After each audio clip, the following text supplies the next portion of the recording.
welcome to Show Studio's video review series. I'm Show Studio fashion editor Georgina Evans. Going to be talking to you today about Balmain Spring Summer 20. Always quite an explosive show. Olivier Rousteing is quite the showman.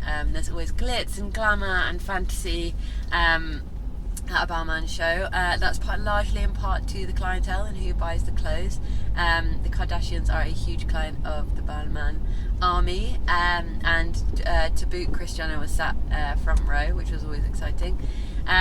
What follows is quite fun and loud, but a little bit hit and miss for me. So thinking about pop culture and pop art, music starts playing. When Will I Be Famous? You can hear the snap of a camera. You're listening to Britney and NSYNC, Dirty Pop.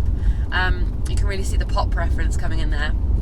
And so all these songs about being stronger and making it through, and Britney's stronger. Who else was it? Christina's stronger. All these songs about kind of doesn't matter, I'm gonna be me. When will I be famous? Cameras flashing. Lots of pop 90s noughties tunes playing as the models walked, and then that pop culture was taken into pop art in the clothes. So lots of circular kind of motifs and referencing. Dresses are sometimes in 60s in mini dresses with lots of circular cutouts. So either a deep V with metal circle plates, or circle patterning in a slightly deco style. Lots of monochromatic looks, which is pretty much the first section, which is very common for a Balmain show. Lots of monochrome and black and white.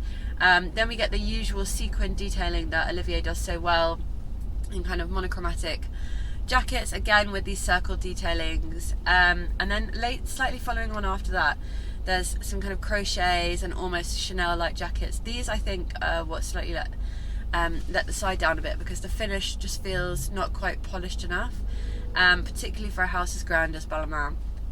So not quite sure about that. However, later on we start getting a few kind of Mondrian-like looks with bright pop-ups of colour in yellow, blue, red, really primary tones, and those are actually quite successful. So kind of long line jackets with big 80s buttons, which should feel dated, but here still feels quite modern and fun. Long line jackets, long line trousers. There's these kind of slightly odd sunglasses that are really square, and they're almost a bit like the glasses you put on when you don't want to be seen. But they were kind of an odd shape. They're slightly at odds with the rest of the collection, but still quite fun. So the Mondrian looks I quite liked. I really liked the piping on the long line jackets, and the 80s buttons I think was quite good. And then again we kind of get a bit lost in kind of swathes of flowing fabric, lots of binding dresses that then flow around the back, but they're just in almost Grecian style. They're in kind of muted tones, and then later on I'm kind of won over a little bit again, with some really diaphanous kind of jumpsuit in green, and also the model who was wearing that was really beautiful. So a bit of a mishmash. There's some stuff that I think is really successful and works brilliantly with this pop art, pop culture, dirty pop mood and aesthetic that's going on, but some of it still feels really dated. Sometimes with Balmain I can be really won over by the glitter and the sequins, and because you can really feel yourself being put into the client's shoes and wanting to feel that glamour. And I guess there's an element of the theme here. When you put on a Balmain jacket that's covered in sequins, you are going to get paparazzi probably. Some people are going to stare at you on the street, excuse me. So there's all this kind of glamour and attention-seeking fantasia about this collection, but for me I think some of the finishes on jackets, particularly the kind of crochet slash Chanel kind of tweed-like jackets, they just didn't feel quite as polished. Likewise, some of the jersey looks, I believe it was jersey or cotton, kind of streamlined trouser with a giant kick flare, which is something we've seen on the high street quite a lot, and so to see it at a Balmain show was just a little bit disappointing. What I did like was some of the styling, so those funny sunglasses, and also the bags. There was these little tiny quilted bags on a chain around the waist. Those are quite fab. There's something amiss in these collections. I can't deny.